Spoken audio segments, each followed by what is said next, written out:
que vio, ¿cierto? No sé si quedaron con dudas sobre ese material que vieron, o algo que le haya llamado la atención, que quieran. Pero si tienen dudas... ¿El sistema penal antiguo? ¿No lo entendiste? Había un juez que dirigía la investigación, que acusaba y que además de eso dictaba las... Tiene que decirle a los jueces lo que vio, lo que escuchó. Y al testigo, como para, por decir, protegerlo, Existe la posibilidad de caracterización. Eso. Sí, existe la posibilidad, e incluso existen otras medidas. Por ejemplo, respecto a los niños, actualmente hay unas salas donde no declaran acá, sino que declaran en otra sala. Y el tribunal se constituye y va a interrogar a los niños a otra sala. También existen biombos. Por ejemplo, si hay un testigo que está amenazado, se le puede colocar un biombo para que uno no lo vea. También pueden ser caracterizados, o sea, se les puede colocar pelucas, se les puede cambiar las facciones, etcétera, para que la gente no sepa quién es la persona que está declarando. ¿Ya? Del material que se les entregó, ¿qué otra duda les quedó? A ver.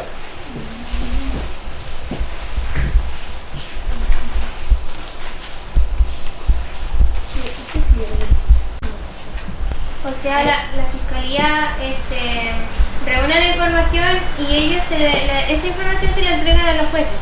Y ellos acusan o juzgan. Claro. El trabajo de la fiscalía, la principal tarea es dirigir la investigación. O sea, por ejemplo, si le entran a robar a alguien en una casa, yo voy a decir, ya carabinero o policía de investigaciones, vayan a esa casa. Vean si se puede recoger alguna prueba, si saben quién fue la persona que robó, etc. Si se logran reunir antecedentes suficientes, yo voy a presentar una acusación en contra de esa persona. ¿Ya? Pero esa es la primera tarea, es dirigir la investigación. Lo segundo, acusar, o sea, acusar a una persona. Y obviamente que eso significa ir a juicio. Y lo último es dar protección a víctimas y testigos. Y el trabajo de la policía, que trabajan también junto con ustedes, ¿no? Claro, las policías, la Policía de Investigaciones de Chile y de Carabineros, ellos son auxiliares en la labor que realizan los fiscales. ¿Qué significa eso? Que ellos tienen que cumplir las instrucciones que le dan los fiscales. O sea, si el fiscal le dice, por ejemplo, sabe que hay un robo en una casa, mire, vaya a ver si hay huellas, el policía tiene que ir y revisar que hayan o no huellas. O por ejemplo, un peritaje. Yo necesito saber qué información tiene un teléfono, ¿verdad? Obviamente que el fiscal eso no lo va a hacer. Lo que va a hacer el fiscal es pedir una orden al juez para poder revisar ese teléfono y se va a enviar a un laboratorio donde un perito de la policía va a extraer la información de ese teléfono, que nos puede servir para una investigación. Por ejemplo, no sé, si hay una persona que dice que hay un computador que tiene material pornográfico, por ejemplo, eso se puede mandar a periciar para saber si ese computador tiene o no, y si cae o no un delito, por ejemplo, de almacenamiento de pornografía infantil, por ejemplo. ¿Ya? Pero eso les queda claro. Sí, pero por ejemplo, en el caso de que en un delito no hayan suficientes pruebas, ¿eso se cierra o...? A ver, cuando en un caso no hay antecedentes suficientes, ¿cierto?, la causa se puede archivar. Existe lo que se llama el archivo provisional. ¿Qué significa eso? Que mientras no surjan nuevos antecedentes, la causa se puede archivar. Pero si surgen nuevos antecedentes, la causa se puede reabrir. Déjame terminar la idea. Entonces, pero los archivos también son importantes, porque, por ejemplo, nos permite saber cuándo, dónde se están cometiendo delitos. A lo mejor yo puedo archivar 3 causas, pero me voy a dar cuenta, ¿sabes? Que en la Costanera de Achao me están robando teléfonos. Y al 4.º delito, seguramente yo ya le voy a decir a la policía, ojo, ahí me están robando teléfonos, hagan algo. Y ellos en sus funciones preventivas podrán disponer algún servicio para efectos de poner ojo de qué es lo que está pasando ahí donde están robando. Entonces, por eso es importante que se haga la denuncia, porque esa denuncia, aun cuando la causa se archive, igual nos sirve para algo. ¿Ya? O por ejemplo, puede que se haya archivado una causa con una persona que viene delinquiendo desde otra parte del país, pero a través de nuestro sistema podemos saber si esa persona ha estado involucrada o no en nuestros delitos. Entonces, por eso es importante que se hagan las denuncias, ¿ya? Ahora sí. Por ejemplo, cuando el archivo ya, cuando ese caso ya está archivado, ¿Ya? y por ejemplo, como que fue un violador ¿Ya? y no hay suficientes pruebas como para acusarlo, ¿qué pasa con él? A ver, si la causa se archivó, penalmente no se le va a perseguir, salvo que surjan nuevos antecedentes. Pero él queda en libertad. Claro, queda en libertad, claro, Ah, queda en libertad. sí, pues yo estaba viendo un caso en la noticia algo parecido. Bueno, lo que pasa es que si se fue a juicio, no es que haya quedado en libertad, lo que pasa es que hay un juicio y en un juicio la persona puede ser condenada o puede ser absuelta. A ver, todos tenemos lo que se llama la presunción de inocencia. O sea, a todos se nos debe considerar y se nos debe tratar como inocentes mientras un tribunal no diga que nosotros somos culpables. A contrario sensu, o sea, a mí no me pueden tratar como culpable desde un principio, porque si el día de mañana yo soy inocente, nadie me va a devolver quizá el tiempo que pasé en la cárcel, etc. Ahora, no todo juicio significa que la persona va a ser condenada, existe posibilidad que la persona sea absuelta. Eso es parte de las reglas del juego. O sea, en el fondo, cuando un fiscal y un defensor se sientan ante un tribunal, actúan en igualdad de condiciones, ¿ya? ¿Y eso del modelo OPA-BIF? Sí, ya. Orientación, protección y apoyo. Eso ¿De qué es se bueno lo que trata? vamos a conversar. Dentro de la obligación que tiene la Fiscalía de dar protección a víctimas y testigos, se ha ido generando un modelo OPA-BIF, que es orientación, protección y apoyo, y BIF es violencia intrafamiliar. Entonces, por ejemplo, toda persona que declara en la Fiscalía, ¿ya?, se le tiene que aplicar una pauta de intimidación en el caso de los testigos. Esa pauta nos dice, por ejemplo, si ese testigo ha sido amenazado, y si ha sido amenazado, se podrá disponer alguna medida de protección. ¿Ya? En el caso de las pautas de intimidación y riesgo, está dado para las víctimas de violencia intrafamiliar. ¿Qué significa eso? Que cuando ingresa a la Fiscalía una denuncia por violencia intrafamiliar, dentro de un plazo de 24 horas, nosotros tenemos que contactar a la víctima, sea telefónicamente, sea personalmente, y le tenemos que aplicar una pauta. Y esa pauta nos indica, o por lo menos nos da un indicio del nivel de riesgo en que se encuentra la persona. Puede ser un riesgo bajo, puede ser un riesgo medio, puede ser un riesgo alto, vital, ¿ya? Ahora, eso también a nosotros nos dice o nos orienta sobre las cautelares que deberíamos pedir. O sea, si a mí me parece que hay una víctima que fue, de acuerdo a la pauta, amenazada con arma de fuego, que ella cree que el imputado la puede matar, lo más probable es que esa pauta me va a salir con nivel de riesgo alto, que me va a decir, ojo fiscal, usted tiene que pedir prisión preventiva en este caso. Entonces, eso nos permite a nosotros, nos orienta sobre las cautelares de protección que debemos pedir. Además de eso, el sistema permite que los fiscales dispongan medidas de protección autónomas. Por ejemplo, que los carabineros hagan rondas periódicas a un domicilio, ¿ya?, que haya contacto telefónico prioritario. Pero además de eso, como Fiscalía nosotros podemos dar algunas prestaciones. Por ejemplo, podemos reembolsar los pasajes. Ya, si alguien viene de una isla para acá citado por el fiscal, lo más probable es que nosotros le vamos a reembolsar el valor de los pasajes, de los que ellos gastaron, ¿ya? También le podemos dar alarma de pánico. ¿Tienes alguna alarma de pánico, Yona, no? Pero ahí tú tienes una, pues esa que suena. ¿Sí?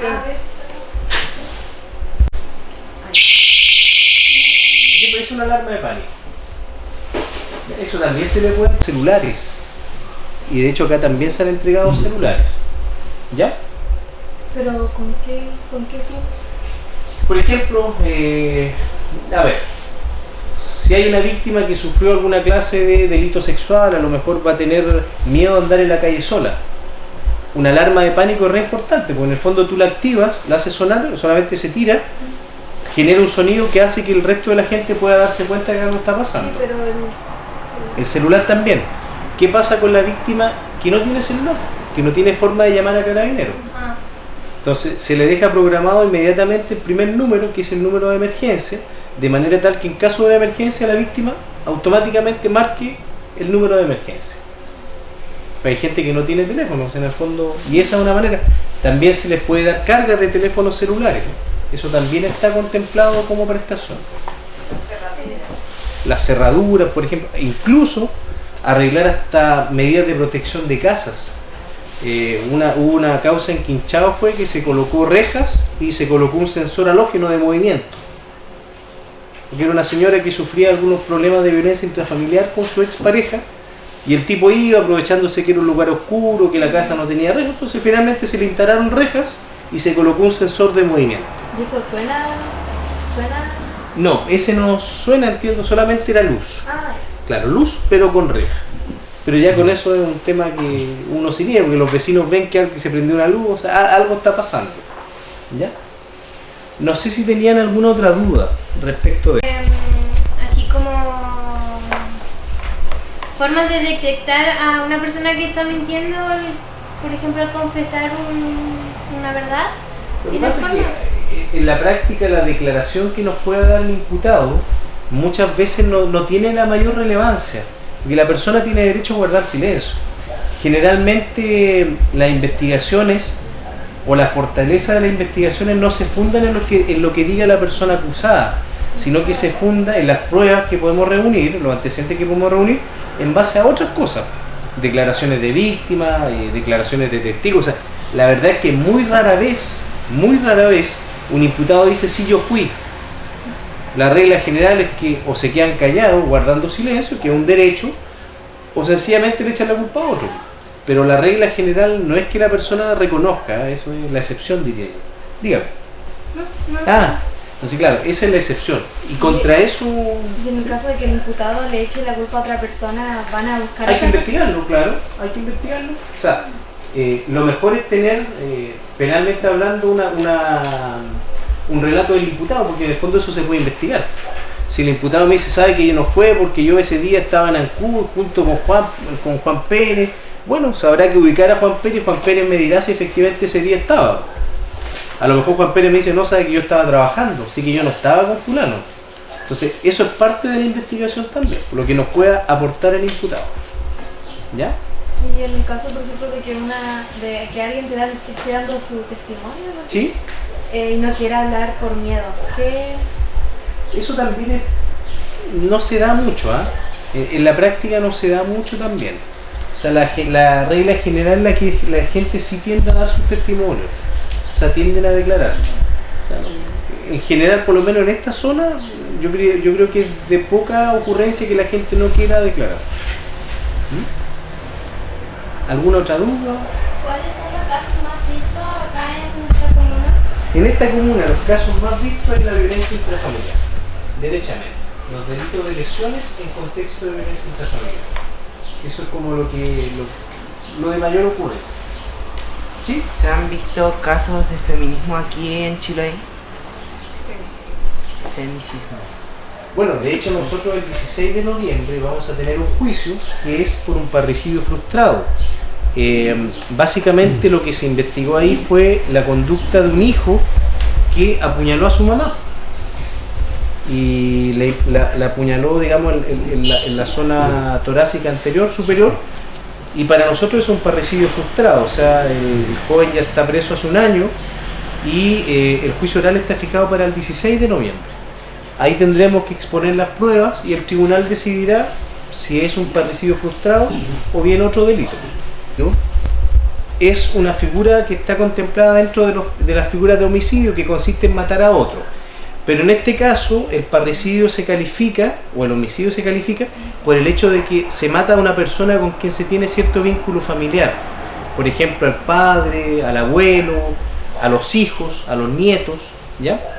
En esos casos hay parricidio, o al cónyuge, etc. ¿Ya? En esos casos el homicidio pasa a llamarse parricidio y tiene una pena más alta que el homicidio. ¿Y cuánto sería más o menos eso en la cárcel? Es que eso finalmente lo deciden los jueces.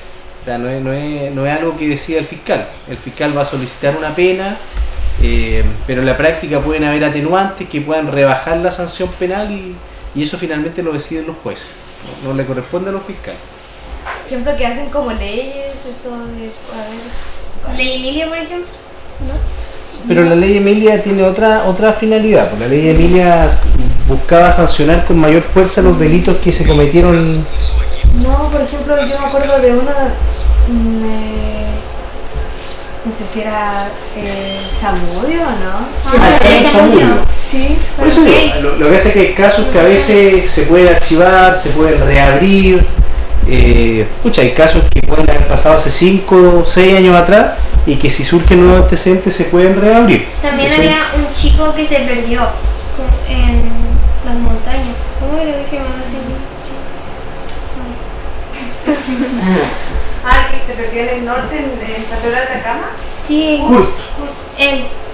Sí, bueno, esas causas se pueden archivar y se pueden reabrir también. Y ahora hay en Santiago que se perdieron dos chicos Así es, que se que perdieron. lo están buscando. Sí. Sí. Por eso digo, son causas que, bueno, esa causa está vigente, entiendo, por lo que ha salido la noticia, que lo están buscando. Pero el día de mañana, si no lo encuentran, se puede archivar y si surge algún otro antecedente, se puede reabrir la investigación. ¿Ya? Ya, pues vamos a ver un video sobre los fiscales.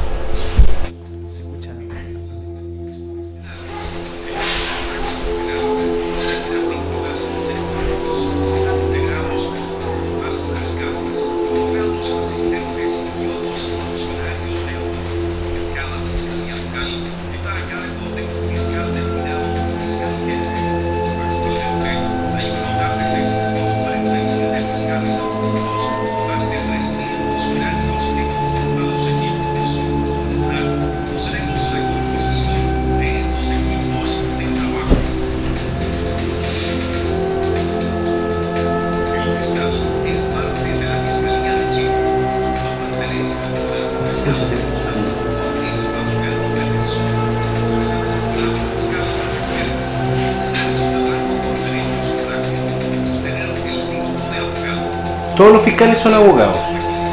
Eso es lo más importante que hay que tener.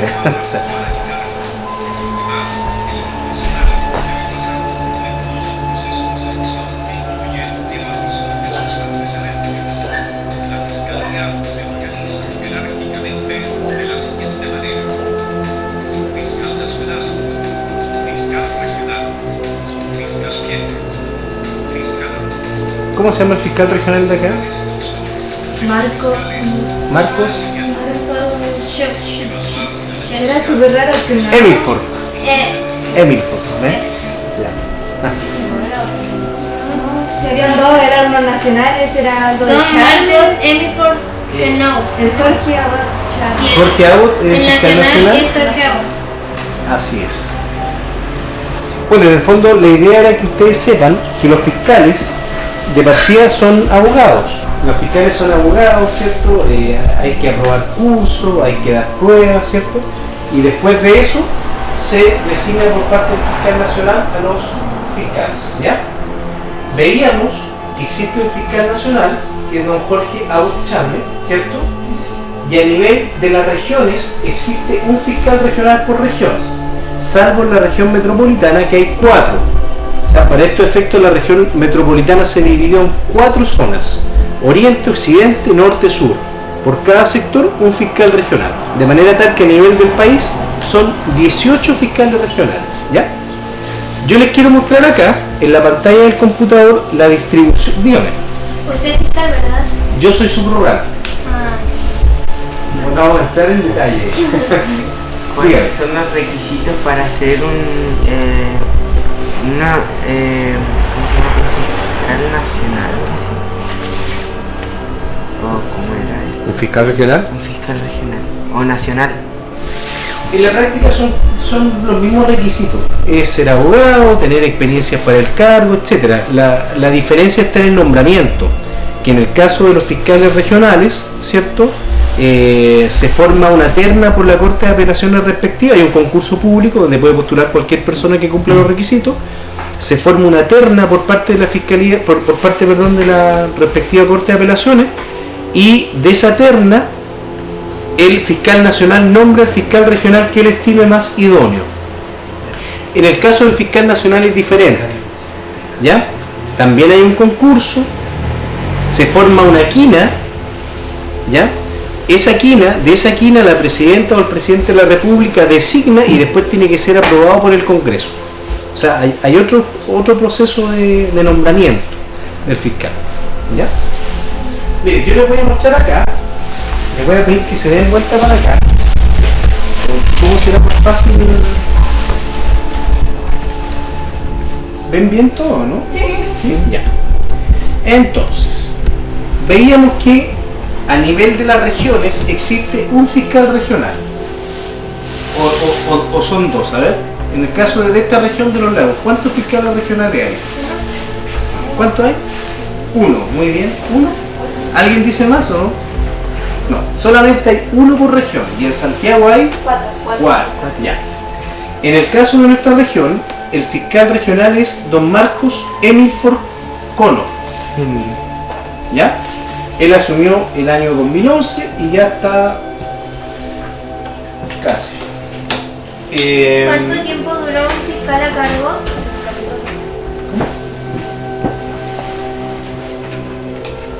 ¿Qué? 6 y 8 años.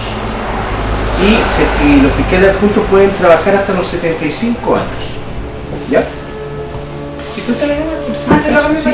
Sí. Acá sí. ¿Cómo eligen a un fiscal a través de todo? No, por eso explicaba yo. En el caso de los fiscales adjuntos, ¿cierto? Hay concursos públicos. En el fondo, en la página del Ministerio Público salen los concursos, uno puede postular, tienes que rendir pruebas, ¿cierto? De ahí se forman ternas, o sea, se dice ya, 1, 2 y 3. Y de esos 3, el fiscal regional nombra al que él crea que es más idóneo. En el caso de los fiscales regionales, lo mismo que les decía, el concurso se hace a nivel de la Corte de Apelaciones. Y a los fiscales regionales los nombra el fiscal nacional. Y en el caso del fiscal nacional ya la cuestión es más compleja.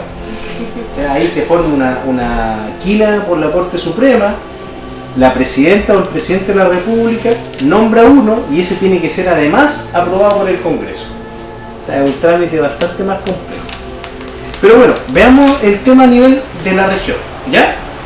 Tenemos un fiscal regional, que es don Marcos Emilford Konoff, pero obviamente que él no trabaja solo en Puerto Montt. ¿Ya? Él tiene todo un equipo detrás, y yo se los voy a ir mostrando también para que ustedes sepan. En la Fiscalía Regional,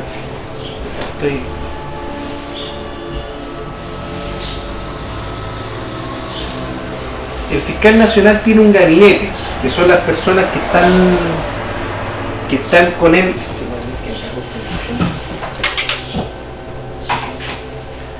Ya. El fiscal regional tiene un gabinete, son personas que trabajan con él, directamente con él, ¿ya? Tenemos a un director ejecutivo regional, que es el que está a cargo de toda la parte administrativa dentro de la región, ¿ya? No sé, por ejemplo, la celebración de contratos, reuniones, fijar metas, indicadores de gestión, todo eso lo ve el director ejecutivo regional, entre otras muchas cosas que también tiene que hacer, ¿ya? Además de eso, está una asesora de prensa, que es doña Marta Zúñiga. Piensen ustedes que hay noticias todos los días. Llaman al fiscal regional también todos los días. Entonces, si él contestara el teléfono todos los días, no tendría tiempo de hacer nada más. Entonces, existe una asesora de prensa que en el fondo lo que hace es ver las cosas que tiene que hacer el fiscal regional, su agenda de todos los días, actividades a las que tiene que ir, eventuales juicios. Eso lo ve la asesora de prensa. También, también hay secretaria. No, pero la asesora de prensa es más cercana todavía que la secretaria. Es ¿ya? como la manager. Claro, si se pudiera decir algo así. Está encargada de sacar las fotos, todas las cosas, ¿ya? También hay un arquitecto dentro de la Fiscalía Regional. Ustedes me dirán, ¿por qué hay un arquitecto? Porque hay muchas cosas que hacer. Por las fiscalías, por ejemplo, tienen edificios. En esta casa, por ejemplo, hubo que hacer arreglos, se modificó una pieza que estaba adentro, ahora se le dio otro uso, y todo eso tuvo que pasar por el arquitecto. Tuvo que buscar gente que viniera a hacer los trabajos, y eso lo voy a mostrar después. ¿Ya? ¿Solo uno? ¿Ah? ¿Solo uno? él es un arquitecto para toda la región, pero él tiene que ver el tema de buscar trabajadores, buscar contratistas, etc. O sea, no es que él venga a trabajar, pero él sí supervisa y tiene que ver el tema de los dineros también, o sea, es todo un tema de eso. También hay secretarios, ¿cierto?, en la Fiscalía Regional, que son obviamente las que tienen que ver todo el tema del papeleo, de invitaciones, de los días, de las horas. Todo eso lo ven las secretarias también, ¿ya? Entre otras muchas cosas que deben hacer. Además de eso, en la Fiscalía Regional hay unidades, o sea, además que son casi todas mujeres, las abogadas, para que ustedes vean, la abogada asesora, solamente hay un varón, el resto son todas mujeres que trabajan con el fiscal regional, ¿ven? Y ellas tienen la función de entregar la asesoría jurídica al fiscal regional sobre distintas materias que se ven en toda la región. Ellas también nos prestan ayuda a nosotros. Cuando nosotros tenemos dudas, tenemos que hacerle las preguntas a ellos, ¿ya? Además de eso, ellas también tienen que alegar en la corte todas las causas que son de la fiscalía. Además de asesoría jurídica, también está gestión e informática.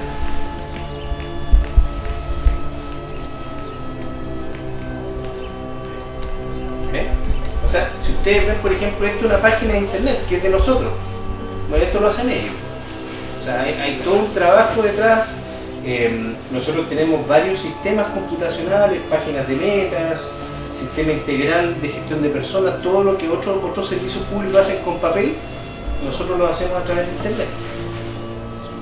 O sea, por ejemplo, no sé, si alguien se enferma y tiene que presentar licencia, o si alguien quiere pedir vacaciones, todo nosotros lo hacemos por internet. Nosotros no usamos papel, a diferencia de otras instituciones. En ese sentido, hay una plataforma más moderna que gracias a ellos. A ver, ¿quién es el más inteligente? A ver de acá. ¿Quién cree usted? ¿Cuál? A ver. La de Juguemos rojo. aquí, ¿ah? La de rojo. ¿Burdeo? La de Burdeo, ya. La de lente. Yo no alcanzo a ver. Tampoco yo La de soy. lente o el- Soy falta de la estímulo. segunda de aquí. ¿Él o ese? El de barba. Yo creo, digo, El de barba. ¿El El de que- No, ese no es. el que está en medio. El de barba que está entre medio de las dos mujeres. Como El con de barba que corbata. está entre medio de las dos mujeres. Ese. ¿Sí? Ese es el jefe, ¿no? ¿Está bien? Ya. Sí. No, ese es el jefe de la unidad, él se llama Claudio Carrasco. Él es el jefe de la unidad informática. La tercera, puede ser, sí. No, son todos inteligentes. Son todos capos. También existe una unidad de atención de víctimas y testigos. ¿Se acuerdan que veíamos? Bueno, esta unidad se llama URAVIT. ¿Qué significa? Unidad Regional de Atención a Víctimas y Testigos. URAVIT, ¿ya? Por ejemplo, ayer anduvo la psicóloga de la URAVIT acá. Anduvo atendiendo a 3 víctimas. Eran 2 niñas y un adulto. Entonces, hay casos donde el fiscal le pide a la URAVIT que esté presente una persona que tenga otros conocimientos,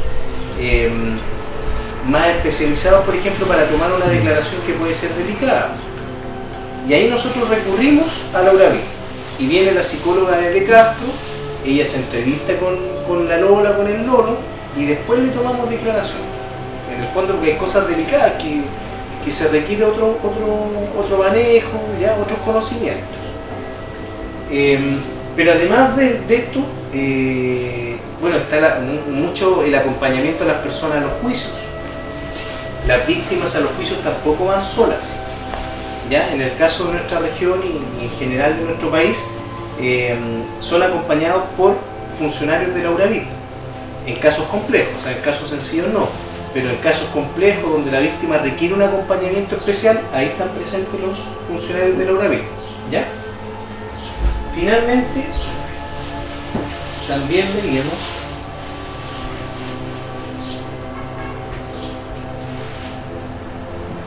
aunque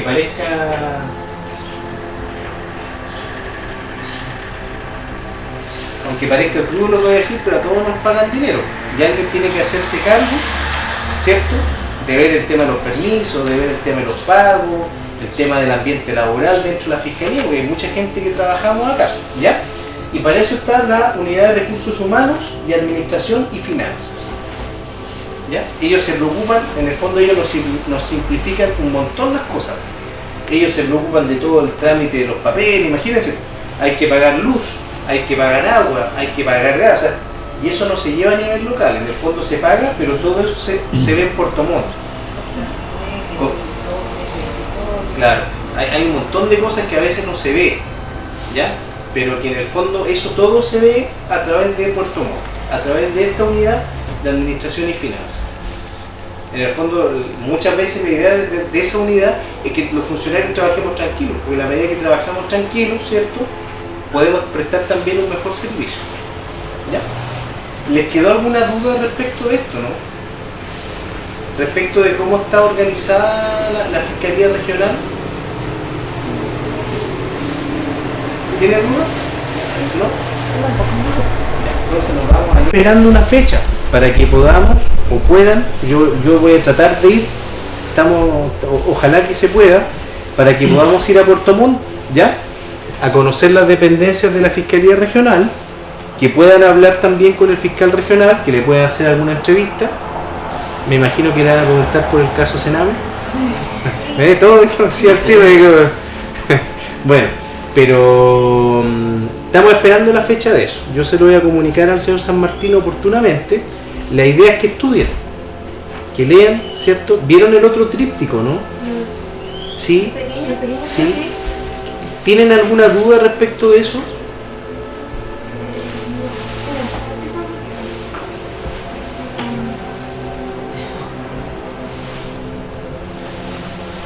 Cuando una persona, por ejemplo, es arrestada, tiene derecho a guardar silencio, ¿cierto? Claro. Porque todo lo que diga puede ser usado en su contra. Como en las películas, así es. Sí, claro. Claro. O sea, y de hecho la persona tiene derecho, nosotros le tenemos que decir que él tiene derecho a no declarar. Ese es un derecho que tiene la persona. Pero si él dice, por ejemplo, soy inocente. Bueno, él podrá declarar y decir que es inocente. Pero nosotros tenemos la obligación, de hecho las policías cuando detienen a una persona le tienen que entregar, leerle los derechos y hacerlo firmar un acta de lectura de derechos, donde la persona sabe que va a tener derecho a tener un abogado defensor, que tiene derecho a guardar silencio, ¿ya? Y que si quiere declarar todo lo que diga se podrá usar en contra de él, ¿cierto? Que tiene derecho a que se le informe a alguna persona del lugar de su detención, etcétera. Esos son derechos para todos, hay que entenderlo también así, no solamente de la persona que es detenida, porque si el día de mañana alguno de ustedes o yo o de los que estamos acá somos detenidos, es un derecho de todos, ¿ya? Dígame. ¿La fiscalía le otorga un abogado a...? No. ¿Quién debe buscar el abogado? No, el Estado a toda persona que es detenida le proporciona un abogado, que es un abogado de la Defensoría. Nosotros lo que hacemos, nosotros no somos abogados de las víctimas, ¿ya? Obviamente en el 99,9% de los casos nosotros vamos a estar de acuerdo con lo que dice la víctima. O sea, delante ustedes hablaban del caso Zamudio, obviamente nosotros vamos a estar en total sintonía con lo que decían los papás de esa víctima en ese caso. Quizás va a haber otro porcentaje donde nosotros no vamos a estar de acuerdo con la víctima, ¿ya? Pero nosotros en la práctica no somos abogados de las víctimas. Señorita. ¿De qué manera ayuda la fiscalía a las personas? A ver, yo creo que la medida que se investiga, que a las personas se les da un trato digno, obviamente que contribuimos a la paz social, porque en el fondo los autores de personas, o sea, los autores de delitos deben ser sancionados. Si no existiría impunidad y cada cual podría hacer lo que quisiera sin miedo a nada. Yo creo que desde ese punto de vista obviamente que contribuimos con una persecución penal respetuosa a los derechos, objetiva, imparcial, pero que finalmente lo que busca es que se sancionen a las personas. Yo creo que eso es lo más importante. Si la causa, si el acusado muere, hay una causal de sobreseimiento que es la muerte del acusado y la causa se termina. 24/7. ¿Perdón? La fiscalía rige de 24/7. Los 365 días del año. 24/7, siempre hay un fiscal de turno. Nosotros en la práctica tenemos un número que lo tienen las policías, ¿ya? Que es el número del fiscal de turno, ¿ya? ¿Qué significa eso? que a cualquier hora del día los policías están en contacto con un fiscal. Obviamente la fiscalía, como es digamos una casa, un edificio, hay horas en que se cierra. Ya, ustedes van a ver la fiscalía lo más probable cerrada, pero siempre hay un fiscal que está de turno. No sé si han visto en Santiago en los reportajes de repente que sale la noticia que hay fiscales con los teléfonos. Bueno, acá es lo mismo. O sea, la diferencia es que a veces uno está acá a las 6 de la mañana, otras veces uno está en su casa, pero siempre el que está de turno está con el teléfono. No entendí algo. Dígamelo. Es que aquí la etapa de la persecución penal. A ver. Bueno, la etapa de la persecución penal comienza con una denuncia, se asigna un fiscal, se investiga.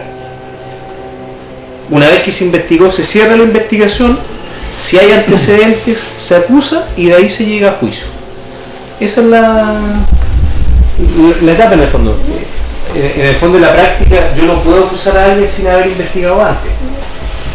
Y yo no puedo investigar a alguien sin que haya una denuncia. Entonces, hay una denuncia, se asigna un fiscal, se investiga y luego de eso se ve si hay antecedentes para acusar o no. Sí. Díganme. Por ejemplo, en el caso de que una persona que esté acusada ¿Ya? y tiene antecedentes ante eso, igual se toman en cuenta. A ver, en la práctica, cuando hay un juicio oral, los jueces ese antecedente no lo manejan. ¿Por qué? Porque en el fondo eso les podría restar imparcialidad. Toda persona que se sienta en el banquillo del acusado en un juicio oral tiene derecho o goza de la presunción de inocencia. En el fondo no se le puede condenar por actos anteriores. ¿Ya? O sea, puede haber una persona que tenga muchos antecedentes penales, pero para efectos del juicio se le debe considerar inocente. Porque a lo mejor en ese caso es inocente. Eso nosotros no lo sabemos. A lo mejor puede haber cometido 10 robos, pero a lo mejor en ese robo no era él. Entonces se le debe considerar como inocente. Díganme. Las denuncias que quieren hacer los usuarios, las personas, se hacen en Carabineros, ¿cierto? Muy buena pregunta. Las denuncias se pueden hacer en Carabineros, en la Policía de Investigaciones de Chile, en los tribunales y en la propia Fiscalía. Se pueden hacer en esos 4 lados. Además de Gendarmería respecto a delitos que se cometen en el interior de las cárceles. Pero nosotros también, y de hecho acogemos también muchas denuncias acá, directas. ¿Ya? ¿Alguna otra pregunta?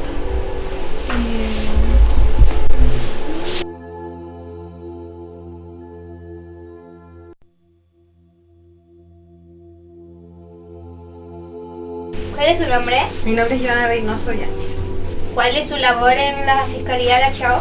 Yo soy secretaria, hago el rol de recepcionista y labores de administración. Llevo 13 años en la Fiscalía. Oh, es un largo tiempo para estar aquí. Y me comentaron que usted fue una de las mejores funcionarias destacadas en la región. Sí, eso fue el año 2014. A nivel nacional se destaca un funcionario por región y un fiscal. Y yo el 2014 salí por la región de Los Lagos y recibí ese reconocimiento en la Fiscalía Nacional, en la cuenta pública del fiscal Saba Chaguán, y me premió él. ¿Y cómo ha sido su experiencia durante la Fiscalía en este periodo que ha estado, en estos 13 años? Para mí ha sido muy enriquecedor, he aprendido mucho, me gusta mucho el trabajo con la gente. Si puedo ayudar en todo lo que está en mis capacidades, yo lo hago. Me siento muy realizada como profesional también trabajando acá, desempeñándome en esta fiscalía. Ahora nos despedimos y le queríamos agradecer a la señora Joana y al fiscal don Cristian Mena por informarnos sobre el rol de la Fiscalía.